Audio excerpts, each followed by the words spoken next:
તો એક તરફ આ જૈન તીર્થંકર મૂર્તિઓ ખંડિત થવાનો વિવાદ છે, બીજી તરફ મહારાજ ફિલ્મનો વિવાદ સામે આવ્યો છે, જ્યાં જૂનાગઢની અંદર ફિલ્મ મહારાજને લઈને અત્યારે વિવાદ ચાલી રહ્યો છે। વૈષ્ણવ આચાર્યોએ આ સમગ્ર મામલે પોલીસ ફરિયાદ નોંધાવી છે। ફિલ્મ ધાર્મિક ભાવનાઓને ઠેસ પહોંચાડતી હોવાનો આક્ષેપ છે। ફિલ્મ નિર્માતા કંપની અને ફિલ્મના દિગ્દર્શક સામે ફરિયાદ દાખલ કરવામાં આવી છે। મહારાજ નવલકથાના લેખક સૌરભ શાહ સામે પણ ફરિયાદ દાખલ કરવામાં આવી છે। અભિનેતા જુનેદ ખાન અને આમિર ખાન સામે પણ ફરિયાદ નોંધાઈ છે। આપણે જણાવ્યું કે નવલકથા અને ફિલ્મ મહારાજમાંથી કેટલોક ભાગ દૂર કરવા માટે માંગ કરવામાં આવી છે। તાત્કાલિક પગલાં લેવા વૈષ્ણવ આચાર્યએ માંગ કરી છે।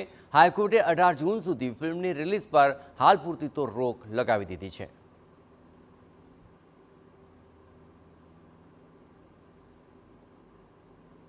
એ પુસ્તક લખનાર સૌરભ શાહ, એનું પ્રકાશન કરનાર પ્રકાશન હાઉસ, એના ઉપરથી પિક્ચર બનાવનાર યશરાજ ફિલ્મ્સ, એ પિક્ચર બનાવવા માટે સહયોગ કરનાર આમિર ખાન, જુનેદ ખાન અને એને રિલીઝ કરવાની તૈયારી કરનાર નેટફ્લિક્સ સામે અમે કાયદાકીય ફરિયાદ કરવા માટે આજે અહીંયા ઉપસ્થિત થયા છીએ।